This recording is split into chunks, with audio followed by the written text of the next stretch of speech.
ഇന്നത്തെ ചോറിലേക്കുള്ള ഒഴിച്ചുകറി പരിപ്പും തക്കാളിയാണ്.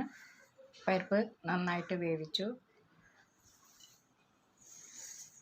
അതിലേക്ക് 2 തക്കാളിയും കൂടെ ചേർത്ത് കൊടുക്കാം.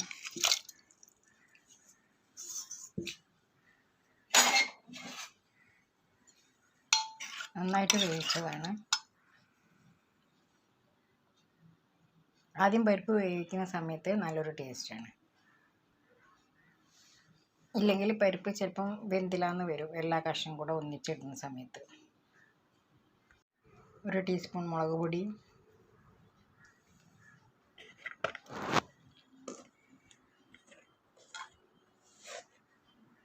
1/2 ടീസ്പൂൺ മഞ്ഞൾപ്പൊടി,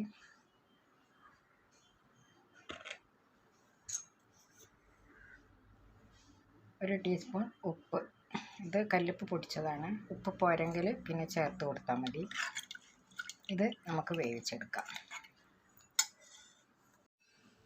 കറി പെട്ടെന്ന് കേടുവരാണ്ടിരിക്കാനാണ് നമ്മൾ ഇത്തിരി അല്ലി പുളീൻ്റെ അത്ര വലിപ്പം മതി. ഇത് ഇങ്ങനെ തന്നെ ഇട്ട് കൊടുത്താൽ മതി. അപ്പോൾ പച്ചക്കറി ആയതുകൊണ്ട് പെട്ടെന്ന് ചീത്തയാവാണ്ടിരിക്കാൻ വേണ്ടിയിട്ടാണ് ഒരിത്തിരി പുളി ചേർക്കുന്നത്.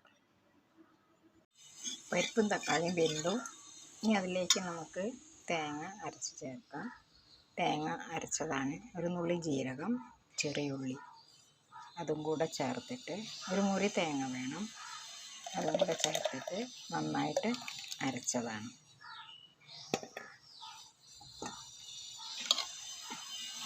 ഇനി നമുക്ക് ഇതിലേക്കൊരു നല്ലൊരു വറവും കൂടെ ചെയ്യാം.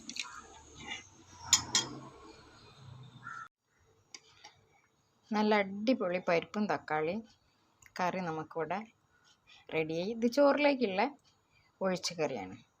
നല്ല ടേസ്റ്റാണ്. ഇതേപോലെ നിങ്ങളൊന്ന് ചെയ്ത് നോക്കണേ. ലൈക്ക് ചെയ്യണം, ഷെയർ ചെയ്യണം, സബ്സ്ക്രൈബ് ചെയ്യണം.